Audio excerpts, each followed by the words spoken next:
শেখ হাসিনার দোসর মোস্তাফিজুর রহমান সহ বীর পেপে বিভিন্ন সংস্থায়, মন্ত্রণালয়, কৃষি মন্ত্রণালয়, খামার বাড়িতে প্রভাব খাটিয়ে যাচ্ছে চাঁদাবাজি এবং তার দোসরদের নিয়ে কাজকর্মে লিপ্ত। আমি অন্তর্বর্তীকালীন সরকারের প্রধানকে বলবো, আজকে এখানে উপস্থিত আছেন এসবিডি, বিএনএসএফ এবং বিভিন্ন গোয়েন্দা সংস্থানের লোকজন। অন্তর্বর্তীকালীন সরকারের প্রধানকে গুরুত্বপূর্ণ নিউজ দিবেন। এই 5 তারিখের পরে, তৃতীয় স্বাধীনতার পরে আজকে দাঁড়িয়ে এখানে এই ফ্যাসিস্ট এই দোষরদের বিরুদ্ধে আমাদের মূল্যবান সময় নষ্ট হয়ে সভা সমাবেশ করতে হচ্ছে কেন?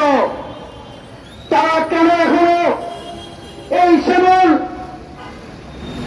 শিল্প বাণিজ্য কমিটির বা কমিটির সদস্য অবৈধ খুনি হাসিনার দোষর বিভিন্ন সংস্থায় যে বগুড়ার কৃতি সন্তান বলে লেবাস পাল্টানোর চেষ্টা করছে, আর তার দোষরা তাকে সময় দিচ্ছে, লালন পালন করছে। আমি হুঁশিয়ার উচ্চারণ করে দিয়ে বলে দিতে চাই, এই সামাল যদি কোন বাড়াবাড়ি করে এবং কোন মন্ত্রণালয় এবং কৃষি নিয়ে যদি কোন পরিকল্পনা করে, তার দাঁত ভেঙে দিতে আমরা প্রস্তুত। আমি আবারও বলে দিতে চাই, 24 ঘন্টার মধ্যে শ্যামলের নামে বিভিন্ন থানায় হত্যা মামলা সহ